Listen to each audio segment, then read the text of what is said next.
અને બીજી સરકારોએ આવું નથી કર્યું એવી વાત નથી. હું કોઈ સરકારના વખાણ નથી કરતો. આજથી 35-40 વર્ષ પહેલા આયા જ તે મને ખબર છે. હું ડુંગળીનો નિષ્ણાત છું કે 35-40 વર્ષ પહેલા ડુંગળી અમારી કોઈ 3 રૂપિયા ધણી નહોતો થતો. તેથી અમે એક જ વખત રજૂઆત કરવા ગયા હતા અને ત્યારે કૃષિ મંત્રી ચોટાલા હતા અને અમે એને કીધું તું 5 જ જણા આવા દેશમાંથી અને એક જ વાત કરી કે प्याज हिंदी बोले कि प्याज की दाम सब बहुत कम है तो कि क्या है. हमने कीधु कि भाई 3 रुपया 20 किलो का तो कि आपको क्या चाहिए. हमें એને કીધું કે 9 થી 10 રૂપિયા ભાવ જો મળી જાય તો અમે ખેડૂતોને સારું રહે. તો તરત જ એના કૃષિના નિષ્ણાત એના સચિવોને તરત જ બોલાવ્યા એના ટેબલે અને એને કીધું કે આખા દેશના ખેડૂતોને ડુંગળી 14 રૂપિયાની મણ ખરીદી. આધાર પુરાવા પડ્યા છે યારમાં મારી પાસે પડ્યા આખા દેશના પડ્યા. કઈ હું ખોટું બોલું કઈ હાલે નહીં. અમારે રોડમાં કીધેલું અને બીજા દિવસેથી આખા દેશની ડુંગળી નહીં હાથમાં રાઠ દેવાનું નહીં કઈ દેના નહીં કઈ લેના નહીં કઈ પૂછવાનું કે આ ગામની ક્યાં હોતરની એ આવી નથી ભેસાણી નથી ખેડૂતો ખુશી થઈ. ત્યાર પછી એક વખત એવો બનાવ બન્યો કે ડુંગળીનું કોઈ ધણી નહોતો અને 10-15 રૂપિયાની મણ વેચાવા માંડી. એને આજ 25 વર્ષ ઉપર થઈ ગયા. ત્યાર પછી અમે ખાલી રજૂઆત જ કરી. જો દિલ્હી જવાનો હેતે નહોતો, ખાલી રજૂઆત જ કરી કે ડુંગળીના 10-15 રૂપિયા ખેડૂતોને બહુ નુકસાન થાય છે તો કે શું કરવું જોઈએ. એટલે તરત અમે કીધું કે ભાઈ 40-50 રૂપિયા હોય તો અત્યારે ખેડૂતોને દીધી તો 3 રૂપિયા મજૂરી હતી. હો તમને એ કહી દો એ વર્ષે મેં દાળિયા કરીને ચોપાવેલી છે ડુંગળી અને 3 રૂપિયા દાળી હતી, 4 રૂપિયા દાળી હતી. ત્યારે એને કીધું કે અમે 40 રૂપિયા કે 50 કરી દો તો સારું પડે. એટલે એને 75 રૂપિયા કરી દીધા. આ યારમાં બધે અમારી પાસે આધાર પુરાવા છે. ત્યાર પછી હજી હમણાં થોડોક જ સમય થયો અમે દિલ્હી ક્યાંય નહોતા અને કાપડ મંત્રી શંકરસિંહ વાઘેલા હમણાં જ હતા. આપણા દેશના કાપડ મંત્રી શંકરસિંહ વાઘેલા હતા અને અમે એના બંગલે જ ગયા. હો કારણ કે એ તો કાપડના દિલ્હીના મંત્રી હતા એટલે એના બંગલે વસંત બંગલે ગયા અને ન્યા જઈને કીધું કે બાબુ આ કપાસના ભાવમાં ખેડૂતો મરાઈ ગયા. 300, 400, 500 રૂપિયામાં કપાસ કોઈ ધણી નથી થતું. તો કે હું ભાવ તમારે કરવો. તો અમે કીધું 700, 750 કે 800 રૂપિયા હોય ને તો બાપુ આમાં કાંક હોય. એને 970 રૂપિયા દિલ્હી હુકમ કર્યો અને 5મા દિવસેથી આખા દેશના યાર્ડમાંથી 970 રૂપિયા ખેડૂતોનો કોઈ પણ આધાર પુરાવા વગરનો બધો જ કપા કરી. અને આટલી બધી ડુંગળીમાન કપામાન સિંગમાન જ્યારે એ સરકારે ખરીદી કરીને ત્યારે એ સરકાર નફામાં ગઈ કોઈ એના પૈસા મળ્યા. આપણા પડતર હાવ નીચા ભાવમાં આપી એની એને ઊંચા ભાવમાં ખરીદી તોય સરકારને પૈસા મળ્યા. કારણ કે એની નીતિ સાફ હતી અને આ ખદડી નામની નીતિ સાફ છે ને કે આપણી ટેકાના ભાવે માંડવી ખરીદીને તો છેલ્લે એને ગોડાઉન ચૂકવવું. એની ગોડાઉન જગાવવા પડ્યા. ખદડી ના એટલું જો અમને કીધું હોય ને તો અહીંયા ધરતી ખાડો કરીને મેં અહીંયા ગરબાઈ દે. એ છે તમે હવે નકરીનો આવું સાંભળો છો હું લેવા મત મગી ના એટલે તમે ચોખ્ખું ફૂલ કહો. આપણા ધારાસભ્ય શ્રી તો ખૂબ સારા છે. તેથી મને એને કીધું તું અને તરત જ એ કૃષિ મંત્રી પાસે ગયા. કૃષિ મંત્રીને રજૂઆત કરી. ત્યાર પછી તળાજાના ધારાસભ્ય ગયા પણ હીરા ઘોઘે જી આવ્યા અને ઢેલે હાથ દી આવ્યા. એમાં કઈ વળતર કરીને ન આવ્યું. વળતર જો એને કરીને બતાવવું હોય તો કા એને કનુભાઈની ઘોડે કરવું જોઈએ અને કા શક્તિસિંહની ઘોડે કરવું જોઈએ. એક ફરી સરકારમાં કાંઈ એને પડઘો પાડી નાખવું. ભારતીબેન શિયાળ સંસદસભ્ય અને ભારતીય જનતા પાર્ટીના ઉપાધ્યક્ષ છે. સંસદસભ્ય તો છે જ ભાવનગરના પણ આખી પાર્ટીના ઉપાધ્યક્ષ છે. એ બોલ્યા અને એ બોલેલું જો ન બોલાતું હોય તો ભાઈ એમ રહેવું લેવાતું. પણ આ સરકાર માનતી નથી. એનું કારણ એ છે કે આપણી ખેડૂતોમાં એકતા નથી. નકર મેં ઘણી વખત કીધું છે, મારી પાસે ઘણા પુરાવા છે પણ તાજો પુરાવો છે ને આખા દેશની અંદર ખાલી 30 લાખ ખટારાના માલિક ડ્રાઈવર છે. 30 લાખ ખાલી 30 લાખ એની કરતા ડબલ તો ખાલી આપણા ગુજરાતમાં આપણે ખેડૂત છે. ખેડૂત 56 લાખ ખાલી ગુજરાતમાં છે. હવે 30 લાખ ખટારા વાળાએ 24 કલાકની અંદર આખી સરકારને જો ઝુકાવી દીધી હોય તો આપણે કાંઈ નથી કરી શકતા. તો આપણે કેટલા માહિકાંગલા કહેવાય. આપણે સિંહને દીપડાને બધું બચાવીએ છીએ. ખાલી એવું ન કહેવાય. આપણે જેવી તો વાત જ ન. આપણી કેટલી એમાં બેદરકારી કહેવાય કે તમે 1 કલાક નથી આવતા. અત્યારે જો દિલ્હી બેઠા ખટારા વાળાએ કહી દીધું હોય ને એના એસોસિએશનના પ્રમુખે કે અત્યારે ને અત્યારે ખટારા જ્યાં ઉભા ને ત્યાં ઉભા રાખે. એટલે જ્યાં ઉભા ને ઉભા રહ્યા. તમે બધા મને કહેતા સાંભળી લો. મને બધા કહે છે કે તમે આ બધું બંધ કરાવી દો, કપાસ, ડુંગળી, દૂધ ને બકાલો. હું તમને મારી પાસે આધાર પુરાવા છે. મેં આવી જાહેરાત 8 વખત કરેલી છે. આ 10 વર્ષની અંદર જ 10 થી બહુ તો 13 વર્ષની અંદર મેં આવી જાહેરાત 8 વખત કરેલી છે.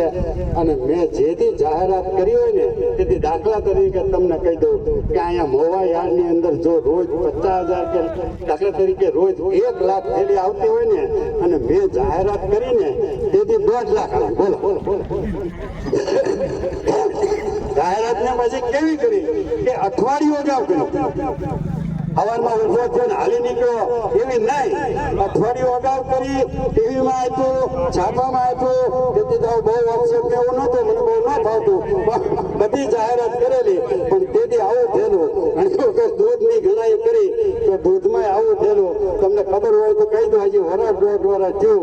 ખાલી માલધારી સમાજ એટલે એવું નહીં કે કોઈ સમાજ છે, પણ એ ભરવાડ સમાજને એક દી ખાલી દૂધ બંધ રાખ્યો ને આખી સરકાર ઝૂકી દઈ દીધી. અને દૂધ બંધ રખાવવામાં આપણે નહોતા. પાછા નહોતા. આપણે એમાં કઈ પટેલ નહોતા, દરબાર નહોતા, કોઈ નહોતા, બ્રાહ્મણ નહોતા. આપણે બધાએ દૂધ બંધ રાખ્યું હતું. અને સરકાર તરત જ ઝૂકી ગઈ એની વાત માની લીધી. એટલે આ કામ કરવાનું છે. પણ એ ગુજરાતના ખેડૂતોનો જો હુંકાર છૂટે ને તો થાય, નહીતર થાય નહીં. મારો આ એકલાની ઈચ્છા છે. તમે કહો આવું તમે જે આજે વાત કરીને તો 35,000 જણાએ મને કીધું છે હું આ 35 વર્ષથી આંદોલન કરું. આજકાલનો કે હવારમાં ઉપર હજારો લોકોએ કીધું કે આપણે આ બંધ કરવું જોઈએ, આવું ન જો બંધ. જેટલાએ મને કીધું ને એ એટલા અહીંયા હાથ ન થાય. પછીની વાત ક્યારે જેટલાએ મને ફોન કર્યો ને એટલા આજ અહીંયા નથી આવ્યા. તમે જે આવ્યા છો ને એ તો બધાની તમારા દિલમાં લાગણી છે. તમે કઈ ખોટા તો નથી આવ્યા, પૈસા તો નથી આવ્યા કે આમાં અમે જાવ તો પૈસા મળી જાય ને અમને ભાવ મળી જાય. ભાવ બીજા નંબરની વાત છે. બાકી તમારી એકતા થાય ને એ સિવાયનું આ કોઈ અસંભવ વાત છે. પણ તમારી એકતા થાય ને તો ઘડીનો 6ઠ્ઠો ભાગ થાય. પણ એકતા નહીં હોય તો તમારી આ મહુવાને જાહેર મંચ ઉપરથી પ્રતિજ્ઞા કરીને જાઉં છું હું એને છોડવાનો નથી. હા, હવે તમને એક વાત ટૂંકી ટચ કહી દઉં. હમણાં તમે 2 દિવસ પહેલા ટીવીમાં સાંભળ્યું, બધી ચેનલોમાં સાંભળ્યું, બધી મીડિયામાં સાંભળ્યું કે ભાવનગરમાં ડુંગળીની શું દિશા થઈ. એમાં બધી જ ચેનલો ધન્યવાદનું પાત્ર હોય. એમાં કોઈ સવાલી પત્રકારો તો મારે ખાસ અંગત, કારણ કે એ તો આપણા હાથ તક કહેવાય. પણ એમાં એક ટીવી ચેનલ TV9 હતી. એ ટીવી ચેનલના પત્રકાર ભાવનગરમાં છે અજીતભાઈ ગઢવી. આખો જબરજસ્ત ઓફિસર એને આપ્યો. એમાં છેલ્લે બોલ્યા એ તમને હું સાંભળો. તમારી વાત કોઈ કરવા વાળા નથી કે સરકારમાં કોઈ પહોંચા લઈ જતો કોઈ કાગળ. અજીતભાઈ ગઢવી છે ને મારી પાસે છે, તમારે મારા ફોનમાં જ છે, હું તમારે જોઈ તો કહેજો. અજીતભાઈ ગઢવી આમ તો ગઢવી રહ્યા ને પાછા, એટલે એમાં કઈ કહેવા પણ તો હોય નહીં. અને એમાં TV9 ના પત્રકાર હતા. એટલે એને કવિતાના ભાષામાં છેલ્લે બોલીને ગયા કે ખેડૂતોના ખાતામાં 2,000 જમા થાય છે. સાંભળજો, ખેડૂતોના ખાતામાં 2,000 જમા થાય છે. ખેડૂતોના ખાતામાં 2,000 જમા થાય છે. એના આંકડા સરકાર કાયમ જાહેર કરી જાય. અને આંકડા સરકાર કાયમ જાહેર કરી જાય છે, પરંતુ ખેડૂતોને આર્થિક નુકસાનીના આંકડા ક્યાં કોઈને સમજાય છે, ક્યાં આ સરકારને સમજાય. આ નુકસાની હજી તો ડબે પેલા કવિતાના ભાષામાં પહેલા તમે સાંભળજો, એને બહુ સરસ કીધું એટલે કહું. અહીંના નેતાઓ ખેડૂતોના કલ્યાણની વાતો કરી જાય છે, અહીંના નેતાઓ ખેડૂતોના કલ્યાણની વાતો કરીને વયા જાય છે, જ્યારે જગતનો તાત આર્થિક વ્યથાને લઈને કાયમ પીડાતો જાય છે. નક્કીના અમે ખેડૂતોનું ભલું કર્યું, ખેડૂતોની બમણી આવક કરશું, ખેડૂતોની તેલની આવક કરશું, તત્કાત થયું ન હોય, ખોટું ન લગાડતા. આમાં પટેલ કેટલે એક ફરી આગળ ઊંચી કરો, હાચી વાત છે, હાચી કરી. હા, વાત કરું, જો આ 10 જણા છે ને, એટલા પટેલ આજથી 35 વર્ષ પહેલા જો ભેગા થયા હોય ને તો 1 કિલો હોનું નીકળે. પૂછો નીકળે નહીં તમારા બાપ? સાચી વાત છે. 35 વર્ષ પહેલા નીકળ્યા હોય ને તો 1 તોલું હોનું નીકળે. એટલા દરબારો જો આજથી 35 વર્ષ પહેલા ભેગા થયા હોય ને તો 1.5 કિલો હોનું નીકળે. આવા તો બટન, આ છોકરાઓને તો ખબર ન હોય, એવડા તો બટન પહેરતા, એક બટન પહેરીને ઘા મેળે તો તોલો ફાટી જાય, એવા પટેલો દરબારો બટન પહેરતા. કોના ખતડી ના 35 વર્ષમાં અમારા ઘેરે 1 તોલું ન હોય. આ કોઈ ઈરાદાપૂર્વક નથી. ગવાદાને પૂછો, મને આ કાંઠાના બધા કોળી સમાજના આખા ગુજરાતનો અનુભવ, પણ કાંઠાના કોળી સમાજનો તો મને ખાસ અનુભવ. આજે 35 વર્ષ પહેલા કોઈ પણ કોળી સમાજનો દીકરો નીકળ્યો હોય ને તો એની કહીએ અત્યારે સાંભળાના પટ્ટા શહેરમાં બધા પાટલુન માથે ખુલ્લા બાંધે ને એની કરતા જાડા અને આપણી આંગળી જેવા જાડા ચાંદીના કંદોરા પહેરતા, કંદોરા કરતા કપડા પહેરતા 500 ગ્રામનો કિલ્લાનો ઈ કંદોરે અમે એક ફેરી બાંધેલા છે. વાં ફાડી નાખેલા. અમારા બીજલભાઈ કરીને જબરામાં હતા કોળી, અને અમારા ધુરાણી દિવસે બધા કરી ગયેલા હોય ને કાંક નકરા, એ બધા અમે ત્યાં ધમાડતા હતા. અને નકરા કરવા આવ્યા હતા ને એ બીજલભાઈ નો કંદોરો છે એ છોટામાં તો હુકાતો હતો, એ કંદોરે મેં બધાને ભાઈ, અને કંદોરો તૂટ્યો નતો. એવા કંદોરા ફેરતા. અત્યારે કોઈ ગમે એને ભેગા થાય, એક ટોલું ચાંદી તો કાઢી ગયો. 35 વર્ષમાં અમારું બધી જૂળ છે. એટલે એ અજીતભાઈ તો સારી વાત કરી, તમે સાંભળી. અહીંના નેતાઓ ખેડૂતોના કલ્યાણની વાતો કરીને વયા જાય છે, જ્યારે જગતનો તાત આર્થિક વ્યથાને લઈને કાયમ પીડાય છે. સરકારની નિકાસબંધી, સરકારે ડુંગળીની નિકાસબંધી કરી અને કપાસની આયાત કરી, જેથી ખેડૂતોની ડુંગળી અને કપાસ ખેડૂતોને ફેંકી દેવાના ભાવથી વેચાય. હજી તો બોલ્યો ખેડૂતોના. હવે પછી શું કે સાંભળ્યું છેલ્લે કે સરકાર રામ રામ રામ નારા કરી, આ સરકારના ખેડૂતોના દિલમાં બેઠેલા રામના ક્યાં દુઃખ વર્તા. ખેડૂતો કહી દીધું કે નહીં? સાચી વાત તો હું કહી દે, એમાં નાનો પડો કાંઈ બધું નગર ટીવી 9 નો પત્રકાર છે અજીતભાઈ અને ગઢવી છે કે રામ રામના નારા કરી અને સરકાર ખેડૂતોના દિલમાં બેઠેલા જીવતા રામને રીબાવે છે. આ સરકારને ખેડૂતની વ્યથા ક્યાં સમજાય છે? આ સરકારને ખેડૂતોની વ્યથા ક્યાં સમજાય? ટોકરમાં પણ એને કહી તો દીધું, સારી વાત હવે કહી દે, ખોટી ના ખજડી ના નકામી ના સૌ કહી દીધું. હમણાં તમે જોયું ને, આપણા હિન્દુસ્તાનના નહીં, આપણા તમામ સનાતન ધર્મના મહાન સ્તંભ કહેવાય, જેની માથે સતર ફરે એવા ચારેય શંકરાચાર્ય વિરોધ કર્યો. અને કોટાવ તમે 2000 ના આશ્રમ વાળા જ્યાં પગે લાગવા ગયા, તમને શરમ ન આવી? આ 2000 ના આશ્રમ વાળા છે ને, 15,000 ના આશ્રમ જેને ખંખા છે ને, અને જે આપણા નામ માટે ધતિંગ કરે છે ને, એ બધા ગયા હતા, બાકી કોઈ ન થાય. એટલે હવે તમે સુધરી જાઓ, તમે જે કરો એ બરાબર છે, બાકી છેલ્લે અમારી ખેડૂતોની વાત માનો, બાકી તમે જે કરવું એ કરો. તમે લુગડા કાઢીને નાચ કરો, અમને વાંધો નથી, બાકી અમારી ખેડૂતોની વાત સાંભળવી દો. હવે તમે બધા દેવરીઓના તમે બોલો, તમારી વાત હવે મારે સાંભળો. તમારો હુકમ ભલે તમે ઓછા છો, આપણે જાજા છીએ એ બહુ મહત્વનું છે. આપણે કેટલા છીએ અને કેવા છીએ ને એ મહત્વનું.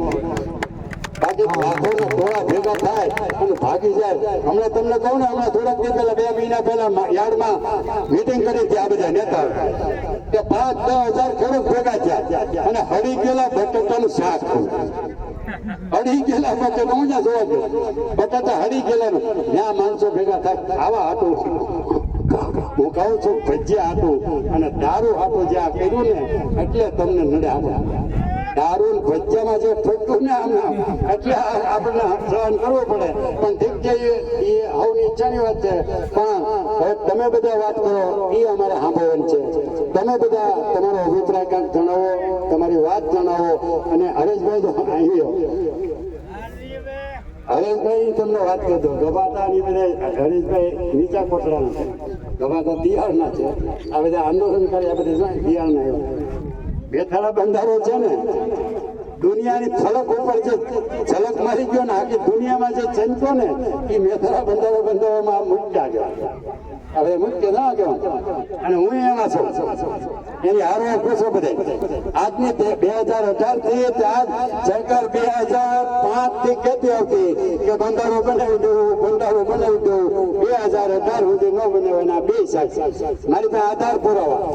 2007માં નરેન્દ્રભાઈ મુખ્યમંત્રી હતા ગુજરાતના, ત્યારે નરેન્દ્રભાઈ કીધેલું કે મેથાળા બંધારો છે હું 35 કરોડ રૂપિયામાં બનાવી આપી પણ તમે મત અમને આપો.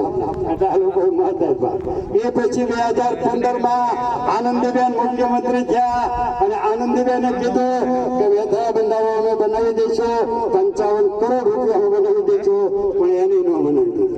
એ પછી આ ખેડૂતો અમે ભગવાનભાઈ નથી એવા, નહીતર અમે આંદોલન 2018માં કર્યું અને 18માં 3જા મહિનામાં એનું મુહૂર્ત થયું અને 3જા મહિનાની 17 તારીખે એ વખતના મુખ્યમંત્રી વિજયભાઈ રૂપાણીએ આજે 4 વાગે અમને ફેસ કર્યો કે તમારા બંધારાને મેથાળા બંધારાને 86 કરોડ રૂપિયાની સિદ્ધાંતિક મંજૂરી આપી દેવામાં. તો એ લોકોએ અમે કંઈ સ્વીકારી નહીં અને બંધારો હાથો ભાગ બનાવી દીધો. એ બંધારો ખાલી 55 લાખ રૂપિયામાં જો અત્યારે અડીખમ ઊભો, 55 લાખ રૂપિયામાં અડીખમ ઊભો અને આખા દુનિયાની વિશ્વની ફલક ઉપર BBC લંડન અને ટાઈમ્સ ઓફ ઇન્ડિયા મારા ઇન્ટરવ્યુ લઈ ગયેલી છે. એ બંધારો આ લોકોએ બનાવી દીધો અને અત્યારની સરકારે આજની તારીખમાં 138 કરોડ રૂપિયા મંજૂર કર્યા પણ હજી એક ઈંટ માંડી નથી. એટલે બહુ સમજવા જેવી વાત છે. પણ આપણે વાત અત્યારે ડુંગળીની, કપાની, આપણી ખેત પેદાશની, દૂધની કરવાની છે. એના તમે 3 ગણા ભાવ આપી દો, એથી વધારે અમારે નથી. અત્યારે અમારે ડુંગળીના 700-800 રૂપિયા જોઈએ. અમે ક્યાં કઈ 2000 કરીએ? પણ તમે 800 રૂપિયા ન કરીએ તમારે શું કરવાનું? તો તમારી સામે અમે મોરચો માનો, જરૂર પડશે તમે લડીએ લેવાનું. તમે એવું ન સમજતા, આપણે એ કરેલું છે. તમને ખબર ન હોય પૂછો કે બાતાને 2005માં એ કરી બતાવેલું છે અને અહીંયા મહુવાની તાલુકા પંચાયત બેહાડી દીધેલી છે. પૂછો કે બાતા સાક્ષીના એવું કઈ નથી ન કરી દઈ.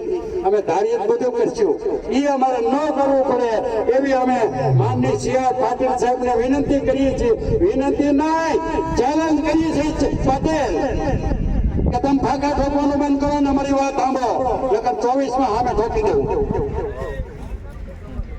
અને અમને કોઈને બાપની તેવડ ને તમને રોકી શકે આવજો અડાવો તમારે તેવડ હોય પણ અમારે એ ન કરવું પડે. પાટીલ સાહેબ કે અમિતભાઈ શાહ સાહેબ તમે ગૃહમંત્રી ભલે દેશના રહ્યા પણ તમને વિનંતી કે નહીં ચેલેન્જ કરી છે. વિનંતી પહેલા કરી છે પણ નહીં માનો ચેલેન્જ કરશું કે તમારે થાય કરી લેજો, બાકી ઠોકી દેવાના.